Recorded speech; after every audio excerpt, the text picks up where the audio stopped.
فاسألوا أهل الذكر إن كنتم لا تعلمون.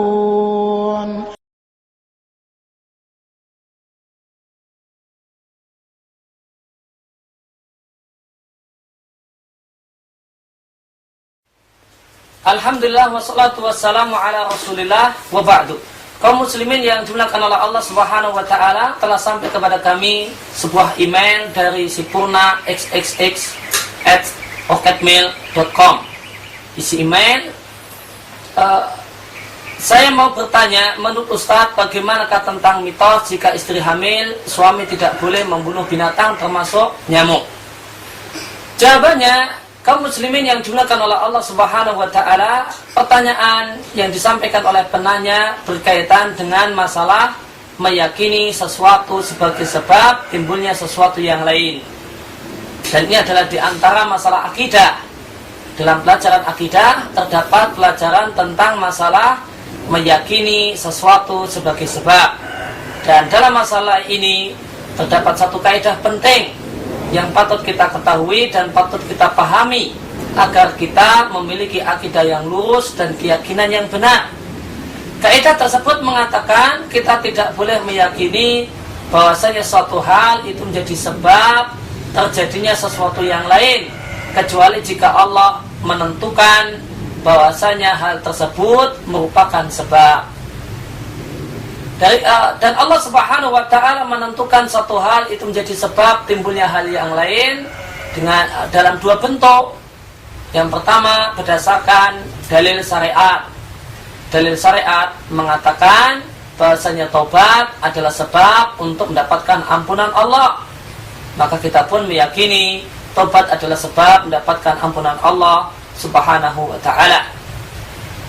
Dan syariat mengatakan bahwasanya sholat itu bisa menghapus dosa, yaitu dosa-dosa kecil. Demikian juga puasa Ramadan itu bisa menghapus dosa-dosa kecil. Maka kita pun berkeyakinan bahasanya hal tersebut adalah sebab terhapusnya dosa. Yang kedua, Allah menjelaskan bahwasanya sesuatu hal itu menjadi sebab timbulnya hal yang lain dengan hukum kauni. Berdasarkan penjelasan ilmiah, penjelasan ilmu pengetahuan membuktikan dan eksperimen manusia membuktikan bahwasanya bahwasanya makan adalah sebab kenyang, bahwasanya api itu sebab terbakar, air adalah sebab basah. Maka kita boleh meyakini, maka tidaklah mengapa. Dan satu hal yang sah-sah saja, kita berkeyakinan bahasanya makan itu menjadi sebab kenyang, api menjadi sebab terbakar, dan seterusnya.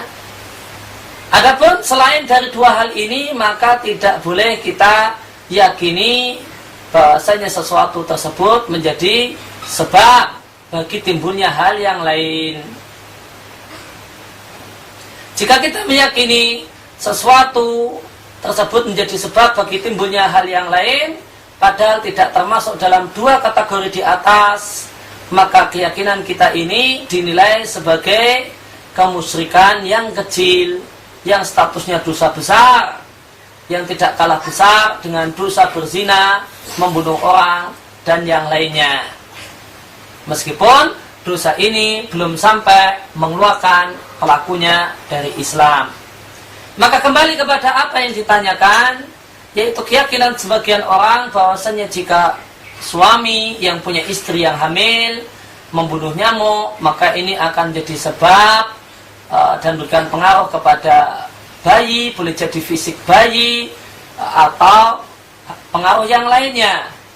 Maka patut kita lihat apakah terdapat dalil syariat yang menunjukkan benarnya keyakinan ini. Jawabannya, tidak kita jumpai dalil syariat yang menunjukkan benarnya keyakinan ini. Yang kedua, apakah ilmu pengetahuan dan pengetahuan manusia, semisal ilmu kedokteran, membuktikan dan menyatakan bahwasanya memang hal semacam itu, perbuatan suami itu memiliki pengaruh bagi fisik janin. Ya, saya yakin jawaban dari medis, jawaban secara medis, jawaban dari para dokter adalah tidak adanya hubungan antara dua hal ini. Jika demikian, maka menjadi kewajiban setiap muslim untuk tidak berkeyakinan bahwasanya membunuh nyamuk yang dilakukan oleh seorang suami yang istrinya sedang hamil itu memiliki pengaruh bagi kondisi fisik janin. Dan siapa yang berkeyakinan bahwasanya perbuatan ini membunuh nyamuk, membunuh semut atau yang lain itu yang dilakukan oleh seorang suami itu memberikan pengaruh pada janin yang ada dalam perut istrinya, maka dia telah melakukan syirkun asghar, kesyirikan yang kecil yang belum mengeluarkan seorang dari Islam. Namun meskipun dia namanya kecil, bukan berarti dosanya kecil, akan tapi dosanya besar.